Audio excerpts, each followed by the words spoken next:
Okay, hi guys, T here. So let's start. I did promise you guys some tutorials on eBay, and we're going to start with this kind of introduction to eBay, video 1, tutorial 1. Gonna just give you a little bit of an overview. I've been doing eBay probably since, I guess going on about 7 years now, since 2008. I didn't start off quick, start off a little slow. Actually, probably, started with 1 or 2 items, every week or two. There's a difference between whether you put something up for auction or whether or not you just do a buy it now, because when you list items, you can either put it on auction and start the bidding at wherever you'd like to start it. A lot of people started at a penny, some at 99 cents. Some started, higher based on the item, and we're going to talk about that. I'm not going to get into that nitty-gritty right now. We'll talk about, what's the best way to price your things, what's the best way to list your things. Should you do it by auction, or should you do a buy it now?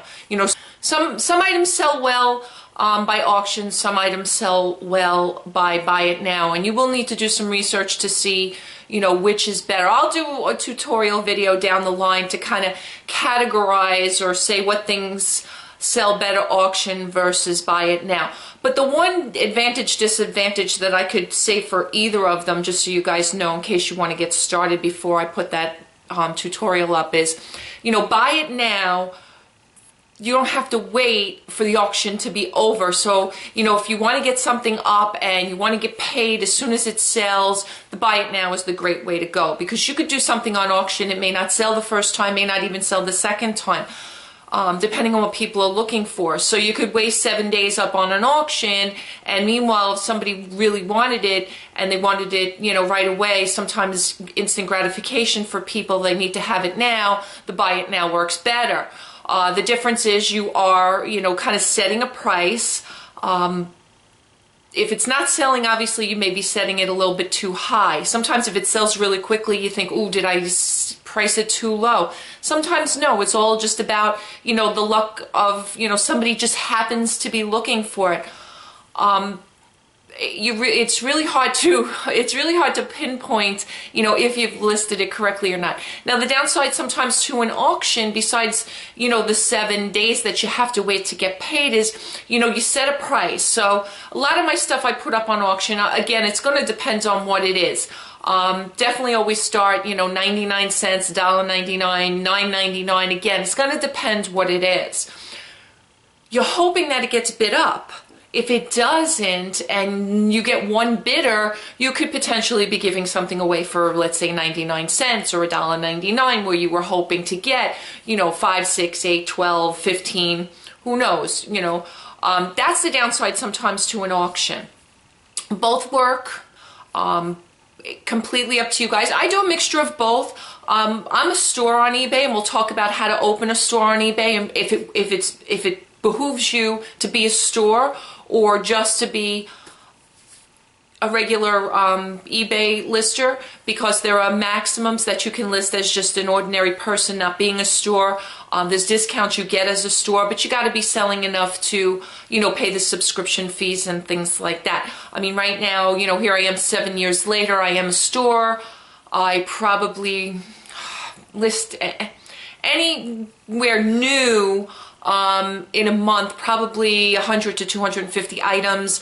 Right now, at this moment, I have about 1,000 items up on my eBay store, but I have another 1,800 in queue that, kind of I bounce around. A lot of the stuff I do is books, and we'll talk about what's easy stuff to sell. And, books to me tend to be uncomplicated because they list easy. They don't have to be packed as well as, let's say, Grandma's Antique Vase. But you can make money on Grandma's Antique Vase rather than to get, $1 or $2 for a book, which is what most of my books sell for, which is fine. I have no problem with that. And we'll talk about how I acquire them.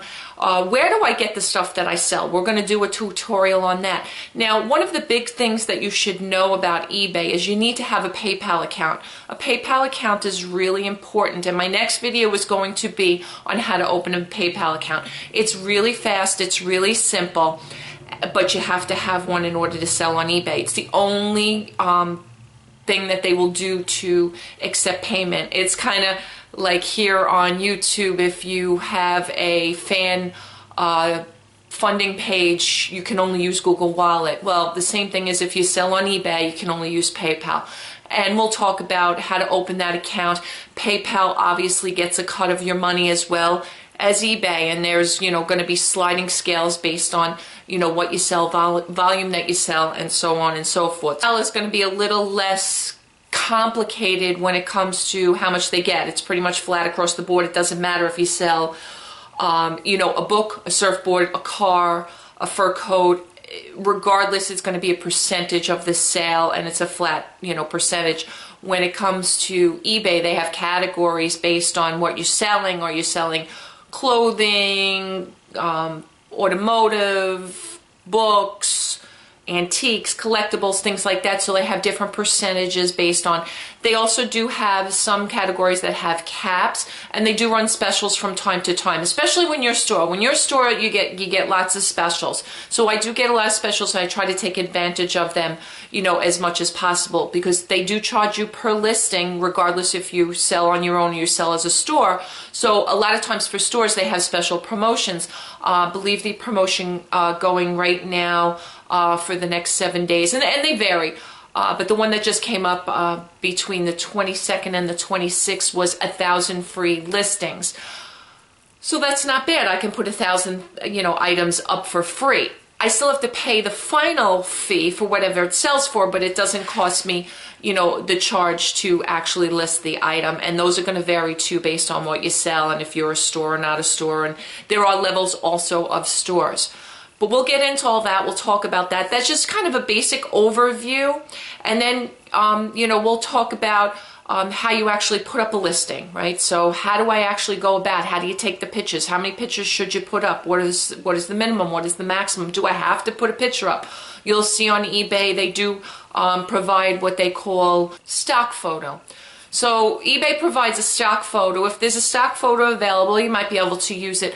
Sometimes I discourage that, and we'll talk about that more when we get to actually listing an item, because you really want to show exactly what you're selling. If you're showing a stock item, there might be a minor flaw in your item, or there might be something slight bit different than the stock photo, and you want to make sure you capture that. Because you want to get feedback. You need to get feedback on eBay, and we'll talk about, you know, how to get great feedback, best practices. What ways can I really, you know, keep myself at 100%? 100% feedback is, you know, definitely where you want to be. Thank God, and I'm going to turn around here and knock on wood, I am still at 100%. It's tough. Once you get, you know, and start selling, and your feedback scores go up, you know, you sell 10,000 items, and at some point somebody's going to not give you such a great feedback. So, and we'll talk about how that works as well, because sometimes there are people, just like here on YouTube, right? You have your haters. They're out there on eBay as well. So eBay does protect against that. They have gotten a lot better with protecting sellers as much as protecting buyers, because they do realize that there are some folks out there that constantly complain about everything that they order. And the reason sometimes they do that, unfortunately, is, you know, there are some dishonest people in this world, is they're looking for you either to give them a discount, you know, refund them their money and say, you know, you don't want to pay the shipping to get it back, just keep it. I've been through one or two of those situations where actually did some research on the buyer and found out that, like, every other transaction, this person complained about what they purchased. And I thought that was a little odd, especially since my feedback rating was so high, and I really never had any complaints. And when I offered to, I don't remember if I offered, I think I offered to, yeah, as a matter of fact, I offered to, as long as she sent back the book, refund her money. And it was funny because she put a comment up that I was uncooperative and unwilling to work with her.